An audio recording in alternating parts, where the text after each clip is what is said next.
Hi guys, morning. Well, I'm filming this like early Sunday morning, and the reason why I've come on today again is because the other day when I was on my I kind of like shows you what I used on my in my practice. I've kind of got sorted a couple of decks out. One of them actually slipped the net when I was giving decks away.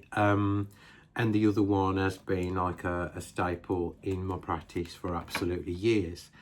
So I'm really glad that I managed to kind of dig this one out, the one that slipped the net, because I just want to show you exactly what I meant when I said I am a visual person and I need kind of something going on in the cards for the cards to work for me. And also I said like I like to kind of interact with the clients as well. So my for now this goes from one extreme to the other. So one's like a super busy deck and the other one's like a super minimal deck. And so let's get on with it and I'll show you exactly what I mean. So, first of all, now let me just clarify, there's absolutely nothing wrong with the deck at all. There's nothing wrong with the artwork. It just doesn't work for me. I bought it, I think, I don't know, 2-3 years ago, and I thought it looked pretty cool. And yeah, and I kind of never used it. And then I was flipping through it and thought, well, why did I get this? You know, when you just make those mistakes. And this is both are mass market decks, and this is the Clarity Tarot, I think it's called, and it's published by Watkins. Now, I am it's a really strange one for me because this does encapsulate the meaning of the tarot card it's supposed to kind of portray, but for me there's not enough information on here, and for a beginner I don't think it to be very suitable, you know, because say for instance that we've got the Empress card there. So, you know, those of us who read tarot, who can read tarot, we know that the Empress card, one of the keywords is abundance. And so, yeah, we have got the flowers there, we've got the hearts, and I suppose that does like encapsulate the meaning of the card. I've just kind of randomly pulled that. Now, let me just find the Empress from the other deck that I'm kind of using as well. And because I want to show you the complete contrast of exactly what I mean. So going through the decks I have got left in my collection, which kind of slipped the net. I did find a box. A lot of the decks are like that one I just showed you, so like they're all kind of going. So when I go down to Glastonbury in a month or so time, I'll give them to the charity shop, because, you know, I'd rather somebody else make use of them. Oh, you know, when you're looking for something, it's always going to be that card that's in the last kind of like 5 in the pack. Let me just see if I can find it. Right, hang on, bear with. Feel free to scrub forward until Martin's found his card. Right, okay. So this next deck, which I absolutely adore and I've used forever, is the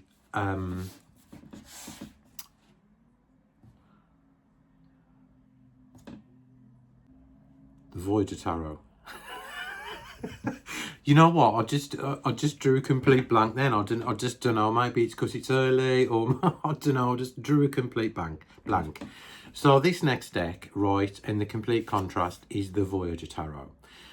Now, to me, that kind of encapsulates the whole kind of vibe of the Empress card, and I think everybody's seen this, but for those who haven't seen the Voyager Tarot, it is a collage deck, and it's been around for many years. I think it was the either mid or late, well, 80s anyway. So you can see the complete contrast of the cards. I know some people absolutely love the minimal decks because, like, I mean, it does give you know, good jumping points for intuition. But then what I'm trying to say is, if it's a beginner's, a beginner learning the tarot cards, they may struggle like kind of reading with this, instead of that one. Because I absolutely love this deck. There's so much to say. There's a separate guidebook available, which is absolutely incredible. You do get a little guidebook in the kit, which is enough, but the bigger guidebook explains all the symbolism in the cards. And I've sat down and read it many times. Let me just give you like a quick flick through of some of the cards from the deck. And every time I read with this deck, even over the years, there's always something else. There's always something fresh to say. That is the Devil. It's called Devil's Play in this deck. And it is possibly one of my favourite collage decks ever. And I do have a few collage decks because it is my preferred style of deck, apart from the Rider-Waite-Smith. So this one for me, I know some people think, oh, how can you read without it's too busy? But you can kind of hone in on a certain detail, or sometimes a detail like really catches your eye. It's dead simple to read. The suits have been changed, but it's like really easy to pick up. I think I've got 2 or 3 different versions of this. I'm still looking for like the original version. I think you can still get it. It's super cheap to pick up.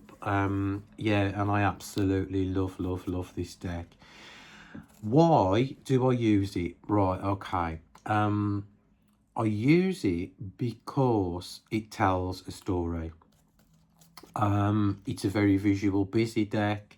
There's lots to see. There's lots of depth to it. Being a collage deck, it's steeped in depth.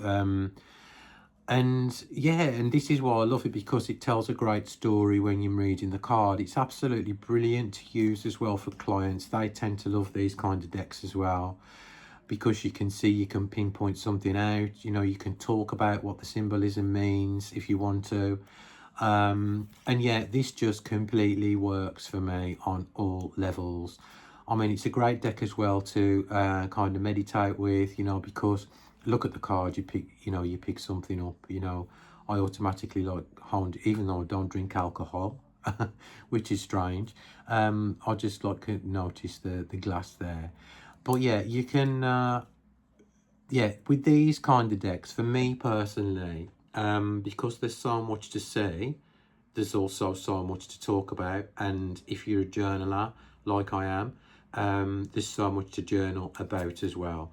So that's one of my all-time favorite decks, that I've used hundreds of times over the years, and so this is an absolute stayer.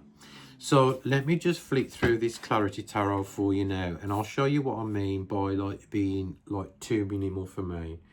So there is a guidebook with it. I mean, it's a lovely deck. I mean, it's beautiful cardstock.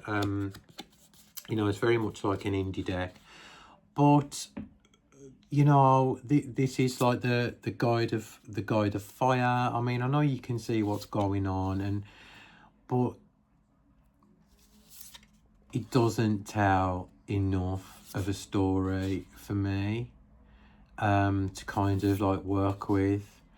I mean, if I kind of put my finger over the title, I would have 0 clue what that card's supposed to mean. I mean, I suppose like if you ignore the tarot completely, the tarot system, you could use decks like this for completely intuitive readings. But to me, there's a reason there is a system in the tarot. And to me, this kind of like, it's more of like a minimal art kind of project for me than, a workhorse of a deck.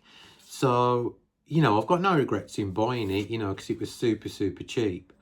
But this is the point I'm trying to make, where, the complete polar opposites of a deck. You've got like the visual busyness of the Voyager, and you've got the stark minimalism of the Clarity Tarot. So yeah, this one will be in the charity box. Hopefully someone will love it. You know what? This reminds me very much as well of the Wanderers Tarot, and I love the Wanderers Tarot, but again, it's nothing I kind of reach for because I find even with that, after all these years, I still find that I struggle with some of the meanings on the cards. So yeah, these kind of decks are a definite no for me. But you know, there's a deck out there for everyone. Somebody might absolutely love these kind of decks. What I do like about it, right, is the starkness of the, you know, the contrast between the black and the white. I suppose, like, you know, it could be like a clear reader if you like this kind of deck, you know, because there's not much going on, there's not much to focus on. So like people probably will love something like this, but sadly it's not for me. And I do have, as I said, like a few decks like this which are kind of going, and yeah, I mean, somebody will have a bit of a field day when I see like what kind of decks are in this box. So yeah, I just wanted to kind of show you like the difference in the kind of decks I use now, you know. So like these ones are stayers because they're very visual, and the minimal ones are going. Another deck that I've got, which I was looking through last night, just 1 second, I'll just have to grab it, it's here, is a deck by one of my most dearest friends in the tarot community. And this is the obviously I've been messing around with it. This is the Folkloric Forest Tarot, and this is by Lennox from Hello Ively. I will link Lennox's channel below. And this is just truly stunning. It's a deck where you kind of, I personally use this deck for myself. I wouldn't use it for clients. It's a very kind of like deep explorative deck. It's all based on Phoenician European folklore and mythology. It's absolutely beautiful. Lennox has curated images from antique fine art, and this is the deck. You've probably seen a million reviews of this so far, so I'm not going to review it. You know, what I'm going to do is just show you what I mean about visuals again. And this is absolutely stunning. So that's the Ace of Fire, which is the Ace of Wands. That's the World card. And for me, this kind of does really encapsulate the meaning of the tarot cards. The Four of Earth, the Four of Pentacles. Lennox has done a fantastic job with this deck. You know, you can just, because it's like a fine art deck, you can kind of look through the cards and, you know, see what you can see, and it's lovely. This is one of my favorite cards, and this is the Temperance card, and you've got the bridge from one side to the other, and this little guidebook is absolutely invaluable.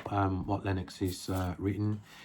The Death card is very, I find that really hard hitting inside. But yeah, it's just such a lovely deck. And for me, this is a deck I use for journaling all the time. Because it just reminds me of being kind of European. I can relate to the images, the animals in the cards, the scenery and everything. So for me, this is absolutely beautiful, and I love it. I really do love it. And I think Lennox, the water one, there's another one coming up on Kickstarter now. It's live actually. Do you know, I don't know where my head's at today. It is live. So there's a second one. There's going to be a series of these decks.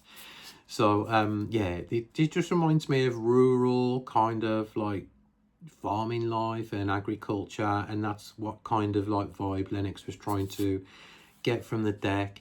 This one is absolutely beautiful. You've got the white roses and the red roses, passion and purity. It's just such a readable deck, but it is something you're gonna kind of like have to sit down with. I did find it was a deck, you know, you just couldn't glance quickly at the card and think, oh yeah, that's the da da da da da. But when you read the title, it made total sense, you know. And yeah, it's just beautiful. So that is my journaling baby.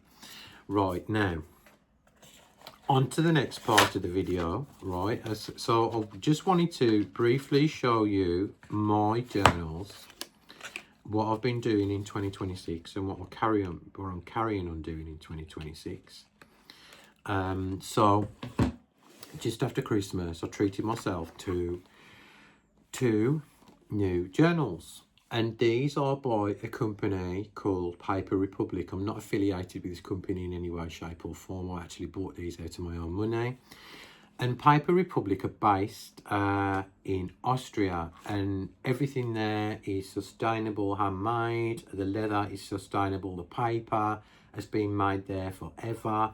And so Paper Republic have got this range of journals and this range of stationery, and it's a modular system, a bit like Traveller's Notebook, where you can kind of build your own what you want. So inside you have, let me just show you what I mean. So inside each journal, right, you have 2 strings. Now, because this is the daily journal book, I've actually just slotted this one big book in here, which will stay in here all year, you know. And because you realistically you can't get anything else in there, so they kind of like go around the middle of the book, and it keeps the book secure. You can put 3 or 4 different kind of inserts in here if you want different kind of notebooks in there, but I just wanted like a daily journal where I could kind of like document my life, right? And this was one of my goals for 2026, was to document my life. So that's a bit of a mood board, right? That I'll kind of, well, it's a work in progress. So this is what I wanted to do this year, and I really wanted to kind of like, you know, have something to kind of look back on. That's my gratitude list as well, which is like ever expanding. Not some watercolor swatches I did, and so I wanted something that, you know, I could look back on. So this book so far is filled with memories and poetry, and, you know, say important things that, you know, you kind of remember, you know, not so much daily things. Well, yeah, if they're important. But for me, I've even wrote down recipes and, you know, for different things that I want to remember and look back on. That was, I did show that the other day. That was more like kind of tarot journaling thing. And so basically what I do is I fill it week to week with different things, different thoughts, different musings. That's like today, yesterday, that was Wednesday and Thursday last week. So I have got a lot to say. So what I do is I sit down every morning with a cup of coffee and just like, you know, be in the moment, because I think that, you know, with all this like kind of everything going on in the world, you know, people are kind of like filled with all this information, some of it good, some of it useless, some of it intrusive information. And I think sometimes it's just nice to be able to kind of take that time to yourself. And I do this in less than 10 minutes, you know. I mean, I do decorate my pages. And I do this, like, say, you know, when I've got like a spare time, some spare time of a night or something like that.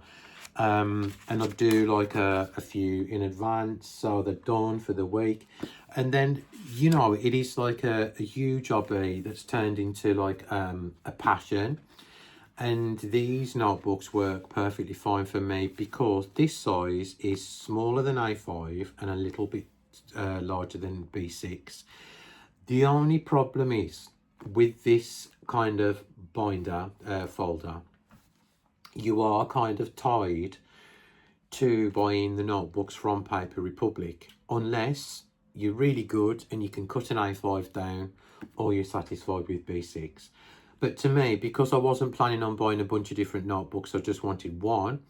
for the year, this has worked out fine. Now, another thing as well, one thing that put me off buying from Paper Republic over the years is they're based in Austria.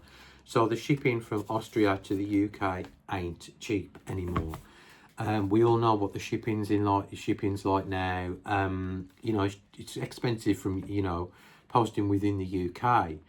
And so it did kind of put me off, and I thought, nah, I'll leave it. And then I went on the Paper Republic website, scrolled down to the bottom of the page, and I actually found a UK stockist.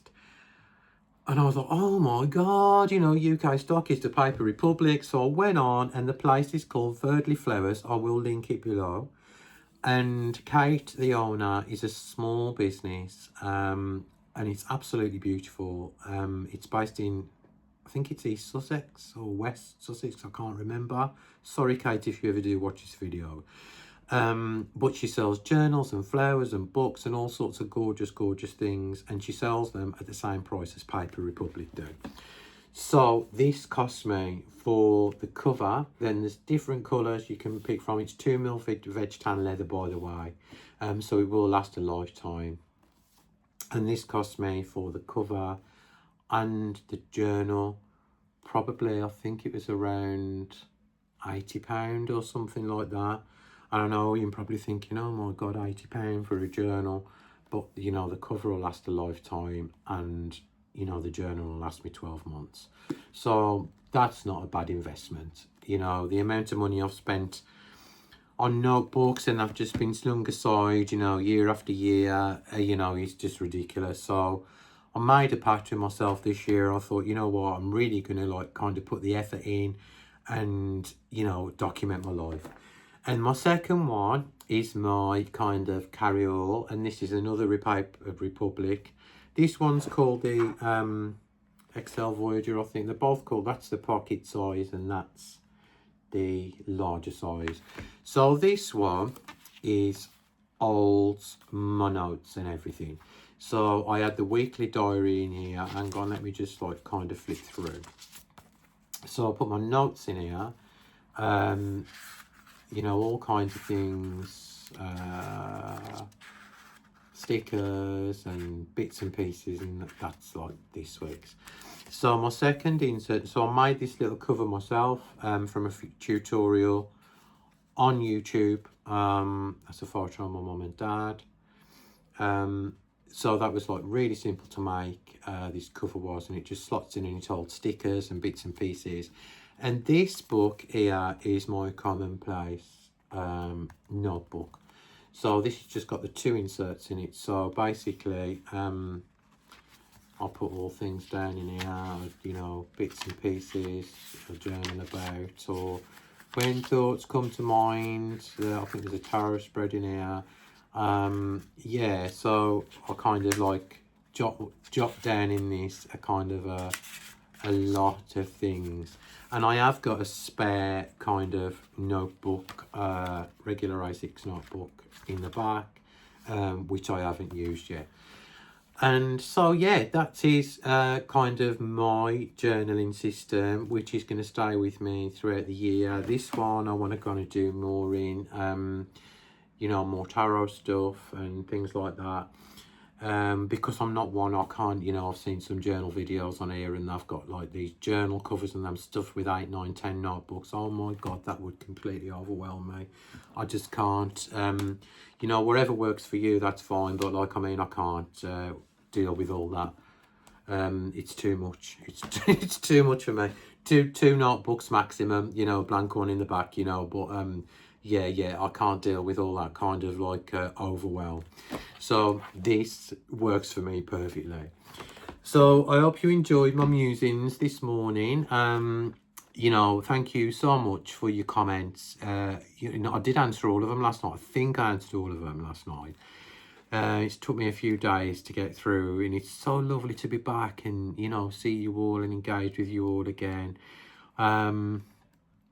You know, I noticed how much things have changed over the last 12 months, but it's just, really lovely to be back. It feels like coming home.